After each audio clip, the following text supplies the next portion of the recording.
This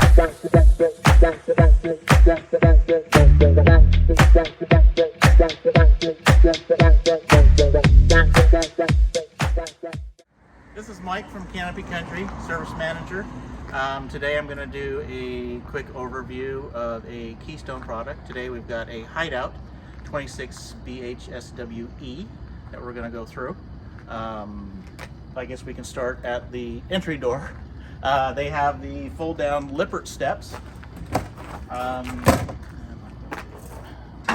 They fold up into the coach like this, and then they come down.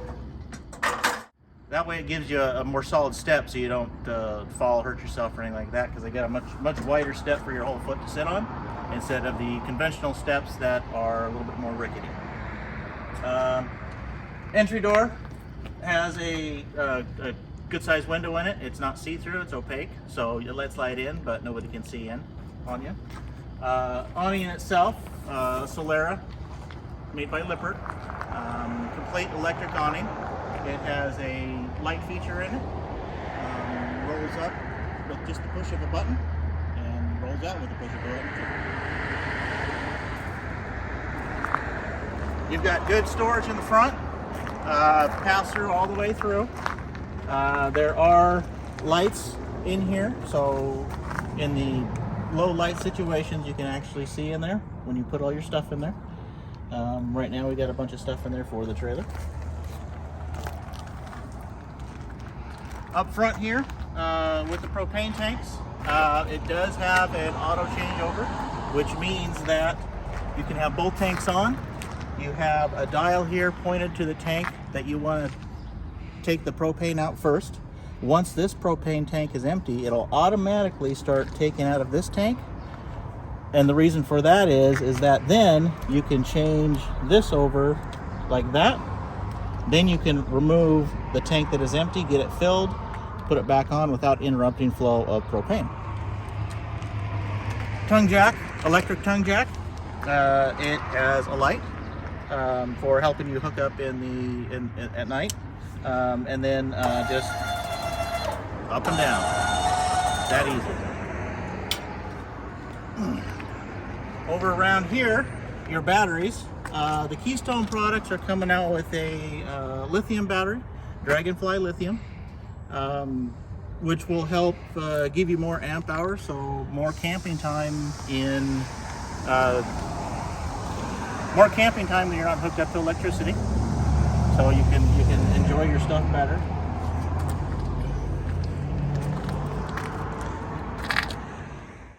So on the batteries, you have a battery disconnect. And and the reason for that is when you're not using the trailer at all, you want to turn this to the off position. So you would turn it like that. It would disconnect the power from the batteries to inside the coach. If you want to actually remove this cover to access the batteries for any reason, you would turn it over here to where it says remove cover. But whenever you're using it, always have it in the on position.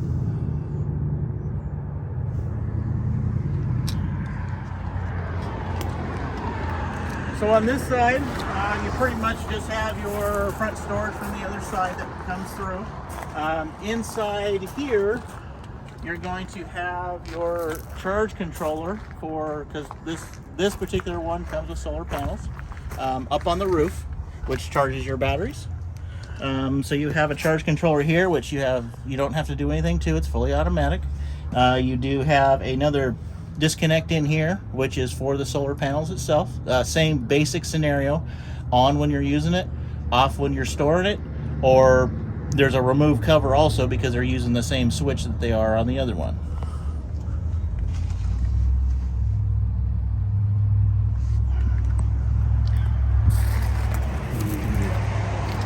So your stabilizer jacks, they're not leveling jacks, they're stabilizer jacks. They come down and help stabilize the trailer when you're using it. The switches are on the right side or passenger side to move them up and down. They're fully electric, so it's just a push button up and down. No crank handle at all. They do have the crank handle assist if you lose power or if something happens to the jack itself. course, this side here you have the slide out. Fully automatic also as far as electric, just a switch. Extend it, retract it, no cranking involved.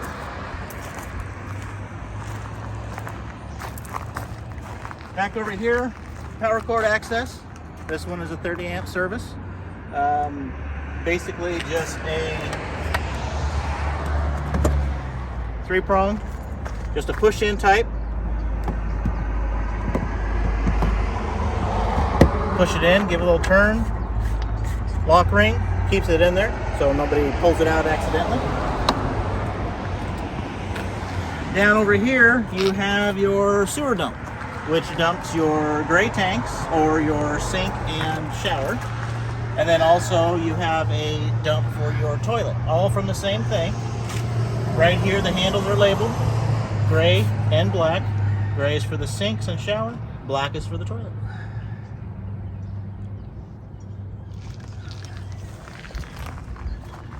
In here, storage compartment, pretty good size, not much in there as far as mechanical parts. No switches, nothing like that. Right above we have, if you have a portable satellite dish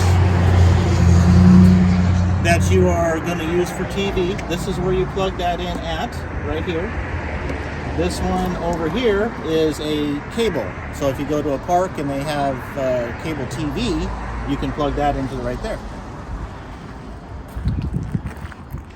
Back along the back side, there is an outside shower. So if you want to rinse feet off, have your kids take a shower out here, wash your dog. Has a nice little holder that you can keep that up there so you don't have to hold on to it.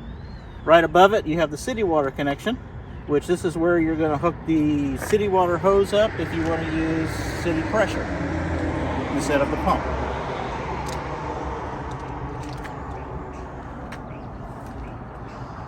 Spare tire, of course, mounted to the bumper. So right here we have what's called a tank flush. It's actually hooked directly into the black tank. So after you dump, you can hook a pressurized hose up to it, allow the pressure to go in, and it has a nozzle with a spray port on it inside the tank, which cleans it out. Here you have your refrigerator vent, and you can see the back side of the refrigerator. This is where all the working part is of your refrigerator. This is your cooling unit. You've got a propane line here. This right here is a control board. This right here is the refrigerator is plugged into a 110 outlet for the electric option. Of course, right now we have it on gas. Outlet for a TV, because right now what they have is they have an outlet for either the satellite or for the cable TV right here. So you can watch TV outside. This right here is your exhaust for your furnace. The top one is going to be an exhaust. The bottom one is going to be a intake. This right here is your fresh water fill. It's a gravity fill. So just remove the cap, put your hose in there, put it in there, and fill up your tank. This model of Hideout has a on-demand water heater, which means that it doesn't have a tank. As long as you have a hot water faucet on, you're going to have hot water regardless. Inside here, not much to see in this one. Pretty much all the electronics, the mechanicals. When you are not using it at all, this little switch right here, you're going to turn it off like that to the 0. That means off. And then when you're wanting to use it, you're going to leave it in the on position. There's also a switch inside that I'll show you that turns it on and off. You can adjust the temperature.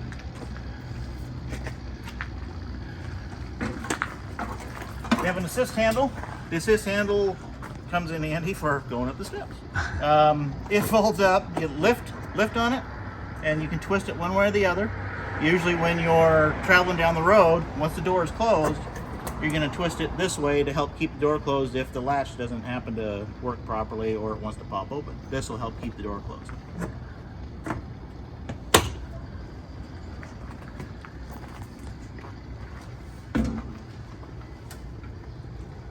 So up inside here, the first thing to show you would be your controls for everything that's in here.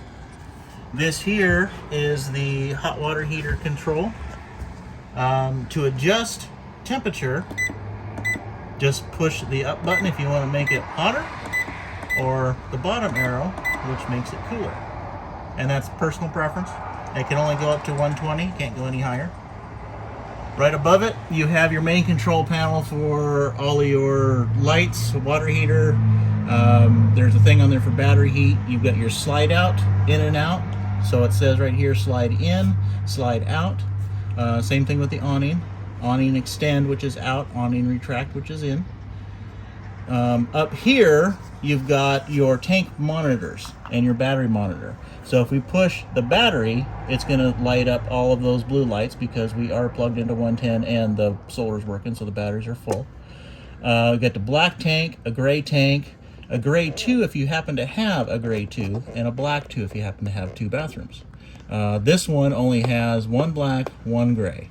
Right now I've only got a third of the gray in there, and black has nothing in it. Right here you've got a switch for a water pump.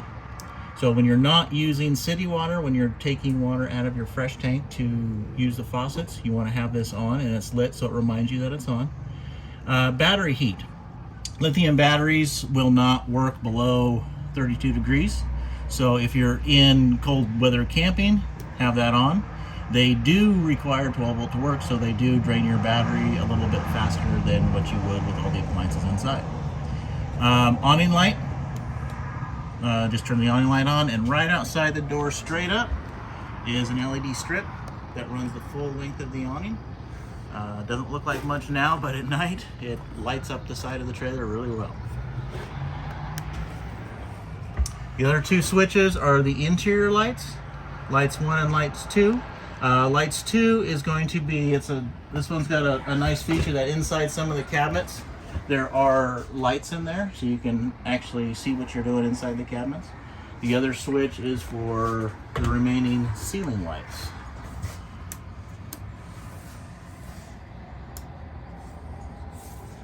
The lights above the bunk beds, in the slide out, and in the bedroom area don't have switches. You have to, they have buttons on the lights, so they have switches on the lights, but they don't have any wall switches. So just push and release. Turn them on and off. This way we've got your TV area. The Keystone products don't come with the TV, but it's all set up to mount a TV. It has all the necessary stuff to hook up a TV. Right below that we have a small little Furrion stereo. It has speakers in the ceiling here and here for inside, and then it's got speakers on the outside, so you can either have music outside or inside.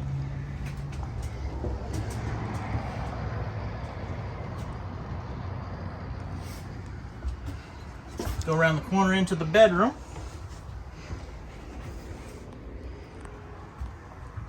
Got your queen side bed. You've got 2 cabinets on either side. They both have the clothes rods in them for hanging your clothes. Nice shelf above it for extra storage. The bed itself lifts up with the help of gas shocks. Extra storage there. On the passenger side, that side over there, you have an access to the below storage area right there.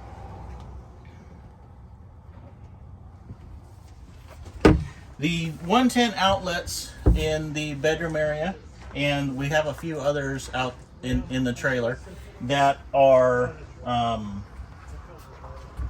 that work off of an inverter. The inverter takes 12 volt power and turns it into 110 power, or takes battery power and turns it into household power.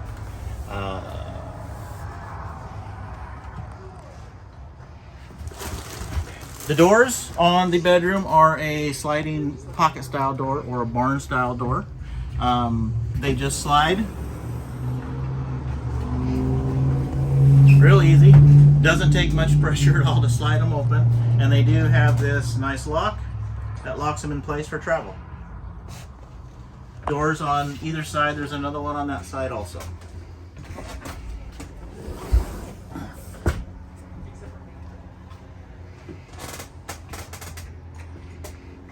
In the slide out area, you've got a couch which folds into a bed. Just lift up on the seat, give it a little tug, and there you go. That easy.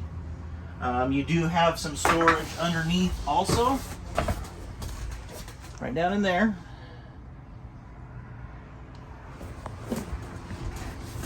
Dinette itself over here, seats 4.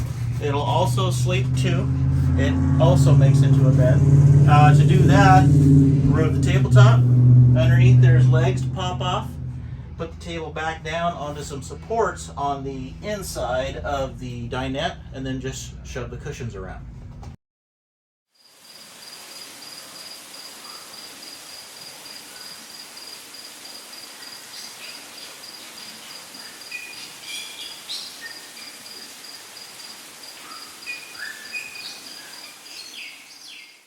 In the back corner, we've got a double set of bunk beds.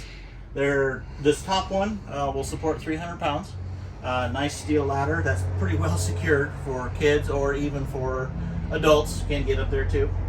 Lower bunk, I believe it has a 300 pound weight limit also.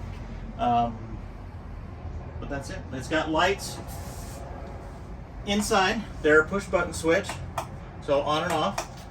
They also have outlets. 110 outlets, top and bottom.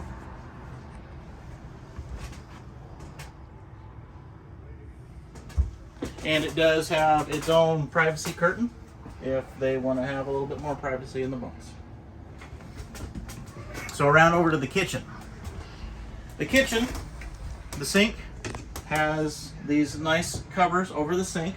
One is solid. You can even use it as a cutting board or give you a little bit more counter space.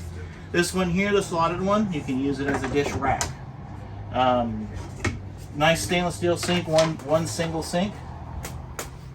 Faucet, hot and cold, single action lever. Right now what you're hearing is the water pump. Turn it on.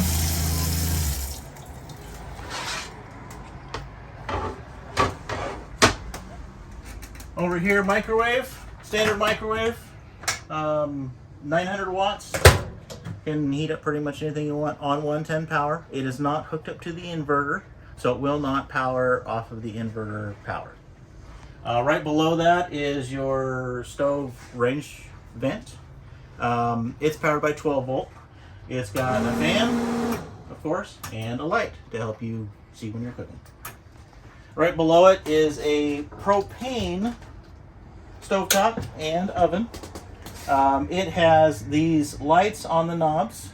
When the gas knob is on, doesn't have to be lit, but when it's on, it turns to red. So at a glance, you can see if you have a knob on or a burner still on. To turn these on, just turn it on to that, click it, and it comes right on.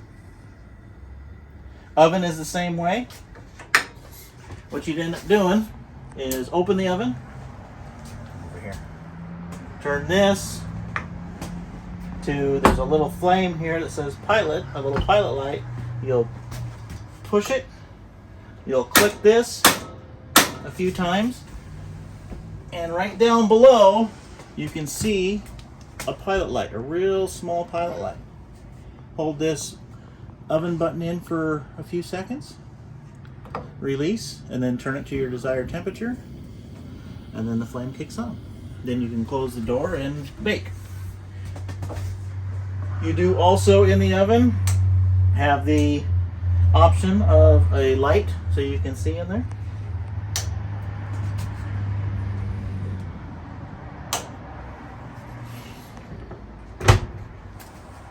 Right next to it we have the refrigerator. Norcold refrigerator. It's a 2-mode refrigerator, which means it works off of LP, propane, or it works off of 110 electric power. It heats up, it works by heating up the cooling unit on the back, which absorbs the temperature from the inside. There's no fan forced on the inside, so there's no air circulation. So the refrigerator itself, you can't pack it like you do at home. It has to be fairly sparse as far as product in there to allow the temperatures to move around. Freezer, good size freezer. Works the same way as the bottom part. To operate the refrigerator, power button, mode button, temperature set. Power button, right now we have it on, we got a green light, and if I push the mode button, we'll see we're in gas and we're all the way up as far as temperature goes, so all the way down actually. I can turn it to auto, which in auto, it's gonna look for electric first, and then it'll look for gas. Or I can change it to just electric only. To turn it off, push and hold for a couple seconds until the green light goes off. Turn it on, push and hold, and the green light almost comes on immediately. When you're not using the refrigerator, turn it off. Doesn't need to be on. Right below the refrigerator, we have the load center or the converter. The converter itself is underneath in here. What it does is it charges your batteries using 110 power. You've got all your fuses in here for your 12 volt items, and then you've got your 110 breakers right here. The top one is usually the main breaker, so if you want to turn everything off, 110, you turn this, you just flip it over just like that, just like your house one does. To turn it on, just flip it back over the other way. This thing does make noise. There's a fan in it that will turn. It's not your refrigerator making noise. The fan runs when the converter, the lower section, the battery charger, gets warm and it needs to cool itself off so it doesn't damage itself. Right next to that, you have your LP detector, fully automatic. There is no on or off. If it detects propane, CO levels, some perfumes, cleaners, we'll also set that off, and I've even heard of a dog setting it off once with his breath. So right here we have your furnace control. So this is your temperature control for your furnace and for your air conditioner. To turn it on, right here it's got the power and the mode. Turn it on, you go see it goes to blue. Right now it's in the off position. You hit the power again, and we're going to go into fan mode. Fan mode has 3 different modes. It has an auto, which is where you're going to want to keep it most times. It has a high and it has a low. But for right now, we're going to keep it on auto. Hit the mode again. We go to air conditioning. Air conditioning, you can tell by the little snowflake, and then the temperature adjust. Push the button up to raise the temperature, push the button down to lower the temperature. Mode button again, we go into furnace. Now when we're in air conditioner, you can hear that air conditioner going. What's going to happen, we're going to go into furnace, but it takes the air conditioner a few seconds to turn itself off. Furnace is exactly the same way. You'll see furnace down here with the little flames. Push button up for temperature to go up, down for temperature to go down. And you don't have to push very hard on these. They're pretty touch sensitive.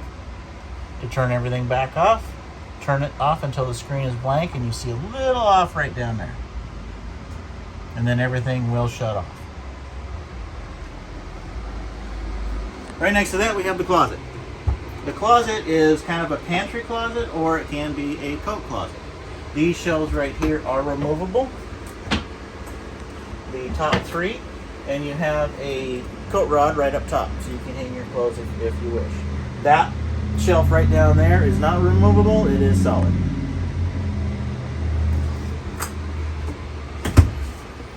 So then we get over to this other door. This other door is your bathroom. The bathroom has everything in it that a house would, residential house would. It's got your RV toilet there, shower on that side, and then sink right down below. Above the shower, they do have a skylight, which gives you a lot more light in the shower, so you don't have to actually physically have a light in the shower with you. Above the sink, they have a nice compact vanity with a mirror. Good space in there for everything.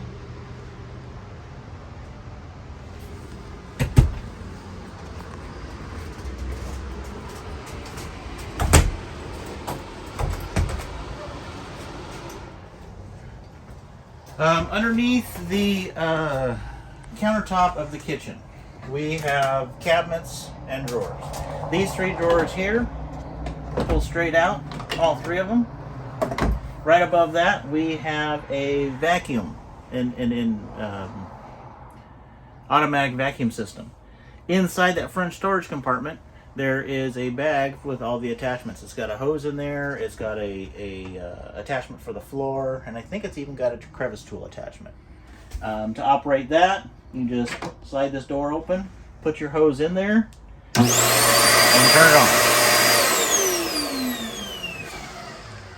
Behind this, inside of here, straight up, there is going to be where you access for the bag.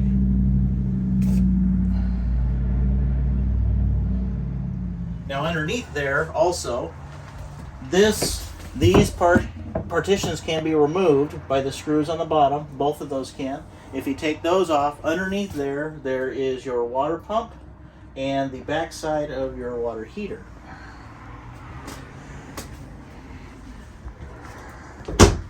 This grate right here, this wooden grate, is the intake for your furnace.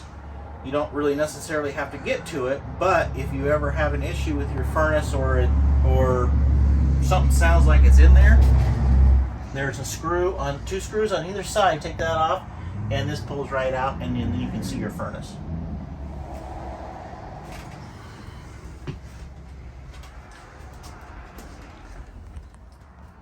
So on the ceiling up here, we have a smoke detector, just like the one in your house. Uses either one 9-volt battery or 2 AA's. I believe this one has a 9-volt in it. Back here, you have is a prep for internet. You can use this as your hotspot for internet access, and it will also increase your phone range also. But in order to do this, the antenna on top is what's called a 360 Plus by Winegard. It is hooked to your TVs if you have them. It is also hooked to the radio. So it's a radio antenna and a TV antenna. Now, if you use the Winegard gateway inside of here, so this little puck comes off, this Winegard gateway goes up in there. It has a SIM card from your phone supplier, and it will create internet access for you, create a hotspot.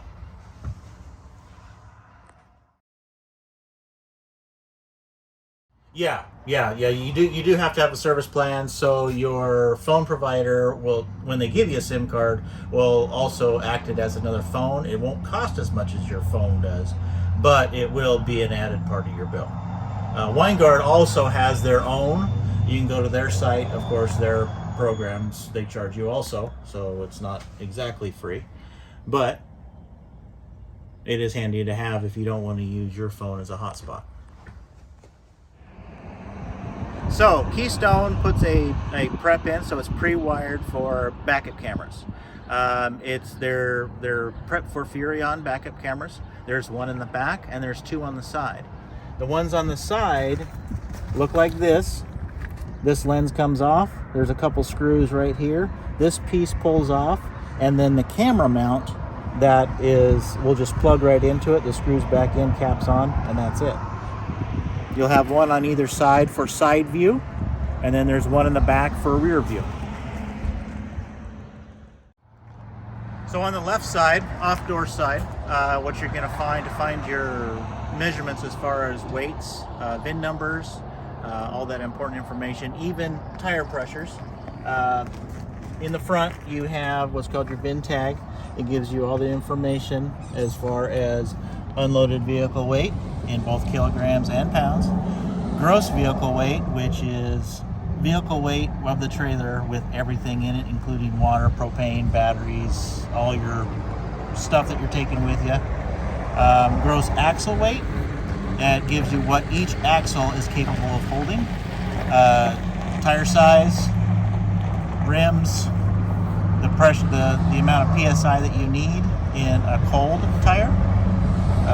And then it gives you all the cargo carrying capacities, propane tanks, that's what they calculate as being full. And then all other tanks, they give you all just a general. Tire tag right here, which gives you the same stuff that was on the other one, but it just gives you separate pieces right there for the front and the rear and your spare. So down under here, underneath your trailer, in the front and I believe in the back, you have propane quick disconnects for barbecues or outside cooking. Right here, yellow cap, remove the yellow cap.